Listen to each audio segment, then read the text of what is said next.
துலா லக்னம் துலா ராசி காலபுருஷனுக்கு 7வது வீடு. சுக்கிரன் மூலத்திரிகோணம் பலம் பெற்று சனீஸ்வர பகவான் உச்சமாகி சூரியன் நீசமடையக்கூடிய வீடு.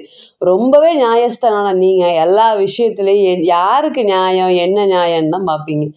ஒருபோதும் அநியாயத்துக்கு குரல் கொடுக்கவே மாட்டேங்க. அது வசதியாக இருக்கிறவங்க இருந்தாலும் சரி, கீழப்பட்ட இருக்கவங்க இருந்தாலும் சரி, எல்லாரையுமே ஒரே மாதிரி ட்ரீட் பண்ணக்கூடிய மனசு. இன்னைக்கு எவ்வளோதான் முட்டி மோதினாலும் எனக்குன்னு ஒரு மரியாதை இல்லை, கௌரவம் இல்லை, என்னால் நான் நினச்சதை சம்பாதிக்க முடியல, நாங்கள் என்னங்க மற்றவங்க மாதிரி சோம்பேறித்தனமாக படுறோம், எல்லாத்துக்குமே தயாராக இருக்கோம், ஏன் நாங்கள் நினச்ச மாதிரி எங்கள் கூட வாழ முடியல, எங்கள் கிட்ட வாழ முடியல, ஏன் நாங்கள் வாழ முடியல அப்படிங்கிற மாதிரி 1000 கேள்விகள். நல்லவனாக இருக்கலாம், ஆனால் ரொம்ப நல்லவங்களா இருக்கக்கூடாதுங்க அப்படிங்கிறதெல்லாம் தெரிஞ்சுக்கிட்டீங்க. துலா அப்படிங்கிறது வந்து பார்த்திங்கன்னா காலபுருஷனுக்கு 7வது வீடுங்கிறனால இது தராசு சின்னத்தை கொண்டது. அப்போ நீங்கள் ஒரு பஞ்சாயத்துக்கே வந்து இந்த ராசி நபர்களை கூட்டிகிட்டு போனீங்கனாலும் யார் கூட்டிகிட்டு போனாங்களோ அவங்க பக்கம்லாம் இவங்க பேசவே மாட்டாங்க. யார் பக்கம் நியாயம் இருக்கோ அவங்கக்கிட்ட தான் பேசுவாங்க. எந்த ஒரு விஷயத்தையுமே விட்டு கொடுக்காம கடைசி வரையும் போராடுவாங்க. இங்கே சனி உச்சம், வேலைன்னு ஓடுவாங்க. எந்த ஒரு விஷயத்தையுமே அலசி யோசித்து ஆராய்ஞ்சு தன்னுடைய குடும்பத்துக்காக முடிவெடுக்கக்கூடிய நபர்கள். ஒருபோதும் இந்த துளாராசி ஆணாக இருக்கட்டும் பெண்ணாக இருக்கட்டும் சூதுவாதெல்லாம் தெரியவே தெரியாதுங்க. யதார்த்தமாக பழகுவாங்க, யதார்த்தமாக எல்லாரையும் நினைப்பாங்க, அந்த எல்லா விஷயத்தையும் யதார்த்தமாக பகிர்வாங்க. ஆனால் இவங்கள தான் பல பேர் ரிவெஞ்ச் பண்ணுறாங்க. எந்த ஒரு விஷயமுமே இல்லாமல் இன்னைக்கு தனி மரமாக ஓரங்கட்டப்பட்டவங்களாக நிற்கிறாங்களா அப்படின்னு கேட்டிங்கன்னா எஸ். எல்லாருக்காக வாழ்ந்து ஏன்டா என்னை இப்படி பண்ணிட்டீங்க, எங்களை இப்படி பண்ணிட்டீங்க அப்படின்னு சொல்கிற மாதிரி ஒரு காம்பினேஷன் ராசியில் கேது வந்திருக்கும் போதும் கொடுத்தாரு. இன்றைக்கி ராசிக்கு 12 இருக்கும்போது என்ன பண்ணுறீங்க ஏது பண்ணுறீங்கன்னு தெரியாத மாதிரி ஒரு மனக்குழப்பங்கள் கவலைகள் நிறைய இருந்துகிட்டே இருக்குது. துலத்தை பொறுத்தவரை எப்போவுமே நல்ல ட்ரெஸ் பண்ணுவீங்க, ரொம்ப ஆடம்பரத்துக்கு பெருசாக அதிகமும் செலவு பண்ண மாட்டீங்க, கம்மியாகவும் செலவு பண்ணுங்க, ஒரு நியூட்ரலாக இருப்பீங்க. ஆனால் தன்னுடைய விஷயத்துக்கும் தன்னோட குடும்பத்துக்காக வந்து கண்மூடித்தனமாக செயல்படுவீங்க. ஆனால் தனக்கு ஒன்று வேணுங்கும் போது ரொம்ப யோசிச்சு சாப்பாடு பொருளுக்கே ரொம்ப யோசிச்சு தான் செலவு பண்ணுவீங்க. ஆனால் குடும்பத்தில் மற்றவங்க கேட்கும்போது அப்படியே வாரி வள்ளல் தர்மம் ராஜா மாதிரி அப்படியே எல்லா பணத்தையும் வந்து பார்த்திங்கன்னா கொடுத்துருவீங்க. அதனாலே சேமிப்பு அப்படிங்கிறது துலாத்தை பொறுத்தவரை ரொம்பவே கம்மியாக இருந்தது. இந்த ஒரு சூழ்நிலையில் இருந்தக்கூடிய கிரக சேர்க்கைகள் அனைத்துமே உங்களுக்கு ஒரு பாசிட்டிவான கிரக சேர்க்கையாக இருந்தால் குரு அப்படிங்கிற கிரகம் வந்து 8ல் எப்போ மறைஞ்சுதோ அன்னைக்கு என்னுடைய பணம் காணாமல் போயிடுச்சு, என்னோடய பணமும் சேர்ந்து மறைஞ்சுது, குருவோட சேர்ந்து என்னுடைய பணமும் மறைஞ்சுது அப்படின்னு சொல்கிற அளவுக்கு வந்து பார்த்திங்கன்னா நிறைய விஷயங்கள் நடந்திருக்கு. குரு சுபகிரகம் தான், இந்த லக்னத்துக்கு ஆகாதவர் இருந்தாலுமே அவர் பணத்தை குறிக்கக்கூடிய கிரகமாக இப்படி 8ல் போய் மறையும் போது நம்ம பணத்தை அடுத்தவன் வாங்கி வச்சுக்கிட்டு நம்மளை அதிகாரம் பண்ணக்கூடிய சுச்சுவேஷன்லாம் ஏற்பட்டிருக்கு. நிறைய விஷயங்கள் தலைக்கு வந்து தலைப்பாவோட போச்சு அப்படின்னு நினச்சி சந்தோஷப்படுறதா, இல்லை நிறைய சாதிக்கணும்னு நினச்சா அது எல்லாமே இன்றைக்கி வந்து எதுவுமே முடியல நடக்கலை அப்படின்னு நினச்சி வருத்தப்படுறதா, திருமண வாழ்க்கை ஒரு பக்கம் வாழ்வா சாவா அப்படிங்கிற மாதிரி இருக்குது. நிறைய விஷயங்களை போராடிட்டு இருக்கேன். ஒரு பக்கம் கடன் பிரச்சனைகள் தான். இன்றைக்கெல்லாம் வந்து பாருங்கள், எப்போவுமே 12ல் கேது, தூக்கம் வருமா அப்படின்னு கேட்டிங்கன்னா வரவே வராது.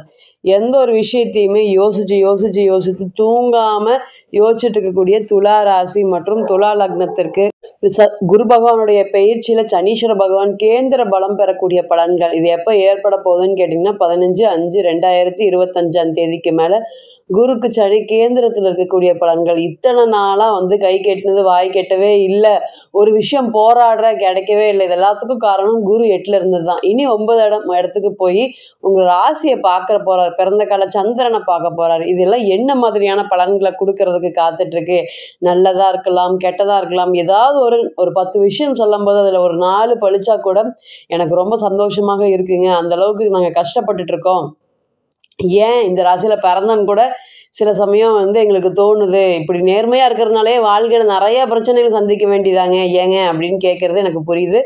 இனி வரக்கூடிய காலங்களில் எப்படி இருக்க போகுது, ஃபஸ்ட்டு குரு பகவான் ராசியை பார்க்குறாரு. அதனால் எவ்வளோ ஒரு தடைகள் இருந்தாலும் தாமதங்கள் இருந்தாலும் வாழ்க்கையில் ஜெயிச்சு முன்னுக்கு வந்துடுவீங்க. நமக்குன்னு யாருமே இல்லைங்க, நான் தனிமரமாக தான் இருக்கேன், என்னுடைய கேரக்டர் மற்றவங்க எல்லாருமே என்னை ஏமாற்றிட்டு இருக்காங்க, ஏதோ ஒரு வழியில் என்னை யூஸ் பண்ணிவிட்டு என்னை வந்து தூக்கி போட்டுடுறாங்க, இனியுமே வந்து பார்த்திங்கன்னா எனக்குன்னு யாருன்னு இருக்கிறாங்க அப்படிங்கிற மாதிரி சில காலங்கள் சில யோசனைகள்லாம் வந்துகிட்டே இருக்குது. இனி அதெல்லாத்துலேருந்துக்கும் ஒரு விடிவு காலம் பிறக்கும் வரமாக ஒரு நல்ல ஒரு பலன்களை நீங்கள் எதிர்பார்க்கலாமா அப்படின்னு கேட்டிங்கன்னா எஸ், நிச்சயமாக எதிர்பார்க்கலாம். 2வது கடன் தொல்லை. துலாத்தை பொறுத்தவரை இந்த நேர்மை அப்படிங்கிறதுக்காகவே நிறைய கடன் பட்டாச்சுங்க அப்படின்னு சொல்லலாம்.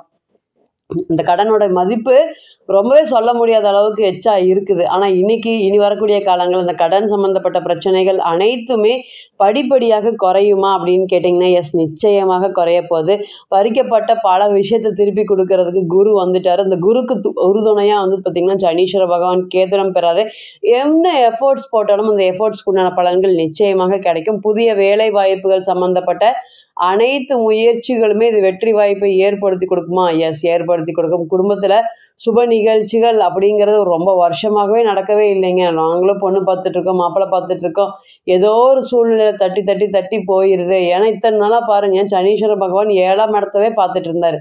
7ஆம் அதிபதி பல காலமாக நீசமாக இருக்கார். அப்போ என்ன ஒரு விஷயம் எடுத்தாலுமே திருமண வாழ்க்கையில் அடுத்த ஸ்டேஜுக்கு போகாமல் இருக்குது அப்படின்னு சொல்லி வருத்தப்பட்டுட்டு இருந்த உங்களுக்கு இனி திருமணம் சம்மந்தப்பட்ட விஷயங்கள் கைகூடக்கூடிய காலம். வீட்டில் வந்து பார்த்திங்கன்னா சுப நிகழ்ச்சிகள் நடக்கக்கூடிய காலம். அந்த சுப நிகழ்ச்சிகளால் மன மகிழ்ச்சியோட சந்தோஷமாக பண்ணக்கூடிய காலங்கள் வந்திருக்கா அப்படின்னு கேட்டிங்கன்னா எஸ், நிச்சயமாக ஏற்பட போகுது. அதே போல் தொழிலில் வந்து பார்த்திங்கன்னா ஒரு நல்ல ஒரு முன்னேற்றம் ஏற்படும். தொழிலா அது இருந்தால் தானேங்க முன்னேற்றம் வரும். அந்தளவுக்கு அந்த தொழில் இருக்கிற இடமே காணாமல் போயிடுச்சுங்க. கிட்டத்தட்ட காலி பண்ணுற ஒரு சுச்சுவேஷன் வந்திருக்கு. அந்த தொழிலை மேற்கொண்டு நடத்துவேனா நடத்த மாட்டேன்னா அப்படிங்கிற யோசனைகளே எனக்கு நிறைய ஆயிரக்கணக்கில் இருக்குதுங்க. டெய்லி எந்திரிச்சாலும் இந்த யோசிக்கிறதுல என்னுடைய முழு டைம் போயிடும் அப்படின்னு சொல்லி நினச்சிட்டு இருந்த உங்களுக்கு இனி தொழில் சம்மந்தப்பட்ட விஷயங்கள் இருக்கக்கூடிய அனைத்து பிரச்சனைகளுமே சால்வ் ஆகும். குடும்பத்துக்காக தொடர்ந்து தேவைக்காக ஓடிட்டு இருந்த நீங்கள் இனி வந்து உங்களுக்காக ஓடக்கூடிய காலம் வந்துருச்சு. அதனால் இனி பண்ணலாமா, தொழில் பண்ணலாமா, பிஸ்னஸ் பண்ணலாமா அப்படிங்கிற நிறையா எண்ணங்கள், கவலைகள், சிந்தனைகள் ஓடிட்டே இருக்கும்.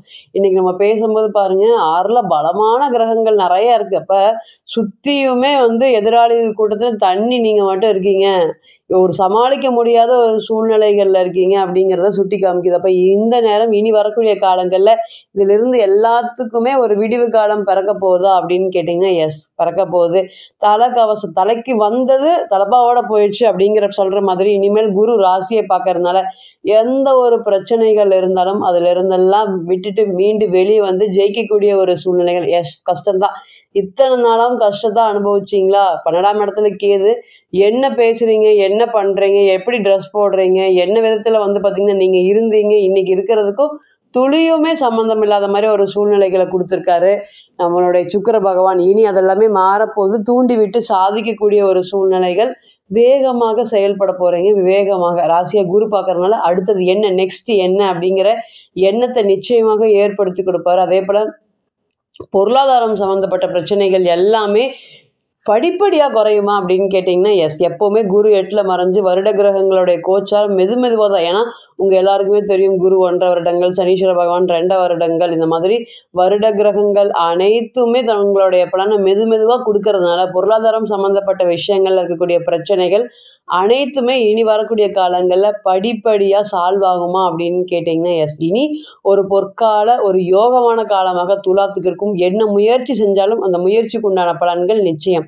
ரொம்ப கவனமாக இருக்கணுமே. எதுலைங்க கவனமாக இருக்கணும்? எல்லாமே பாசிட்டிவ் சொல்லிட்டீங்க, நெகட்டிவ் என்னங்க அப்படின்னா கடன் வாங்கும்போது ரொம்பவே கவனமாக இருக்கணுங்க. எதுக்கு வாங்குறோம், என்ன வாங்குறோன்னு தெரியாமல் கடன் வந்து வாங்கிட்டீங்கன்னா அதனால் கட்டுறதுக்கு ரொம்ப வாய்ப்புகள் கம்மியா அப்படின்னு கேட்டிங்கன்னா எஸ், சனீஸ்வர பகவான் வந்து மீனராசியில் பயணிக்கிறாரு. அதே போல் இந்த ராசிக்கு யோகாதிபதி. அப்போ நமக்கு வர வேண்டிய படங்கள்லாம் தடை ஏற்பட்டு அதனால் வந்து பார்த்திங்கன்னா ஆன் டைம் நம்ம ஒரு விஷயத்தை வாக்குறுதி கொடுக்கறத காப்பாற்ற முடியாத ஒரு சூழ்நிலைகள் ஆகும். ஸோ இனி வரக்கூடிய டைம் இதில் எந்த எல்லாத்துக்குமே கடன் சம்மந்தப்பட்ட பிரச்சனைகளை ரொம்பவே மாட்டிடக்கூடாது. ரொம்ப கவனமாக இருக்கிறது ரொம்பவே நல்லது அப்படின்னு ஓம் சனீஸ்வர பகவானே போற்றி போற்றி அவர் பாதம் வணங்கி நிச்சயமாக துலா ராசி மற்றும் துலா லக்னத்திற்கு இந்த குருவுடைய பயிற்சி, குருக்கு சனி கேந்திரத்திலிருந்து தங்களுடைய ஆதரவை தரது வந்து பார்த்திங்கன்னா நிச்சயமாக இருக்கிற ஸ்டேஜில் இருந்து அடுத்த ஸ்டேஜுக்கு உண்டான பலன்களை நிச்சயம் ஏற்படுத்தி கொடுக்கும் அப்படிங்கிறதுல எந்த ஒரு மாற்றமும் இல்லை. இப்போ நீங்கள் கேட்டுட்டு இருந்த அனைத்துமே கோச்சார பலன்கள் தான். 40லேருந்து 60% மட்டுமே பொருந்தும். தனிப்பட்ட ஜாதகத்தை நம்ம எடுத்து தசா புத்தி நடப்பு அந்தரம் கணிக்கும் போது கிரகம் பெற்ற பலம் பலவீனம் அடிப்படையில் பலன்கள் கூடவோ குறைவோ செய்யும் அப்படிங்கிறதுல எந்த ஒரு மாற்றமும் இல்லைங்க. தனிப்பட்ட ஜாதகத்தை நீங்கள் ஆலோசனை பண்ண விருப்பப்பட்டால் கீழே இருக்கக்கூடிய இந்த நம்பருக்கு கான்டாக்ட் பண்ணுங்கள். நான் வணங்கக்கூடிய நரசிம்மர் உங்கள் எல்லோருக்குமே நல்ல வளமான வாழ்க்கையை ஏற்படுத்தி தர நிச்சயமாக பிரார்த்தனை பண்ணிக்கிறேன். மீண்டும் ஒரு பதிவில் உங்களெல்லாம் சந்திக்கும் வரை உங்களிடமிருந்து விடை பெறுவது உங்கள் அஸ்ட்ரோ புவனேஸ்வரி. நன்றி, வணக்கம்.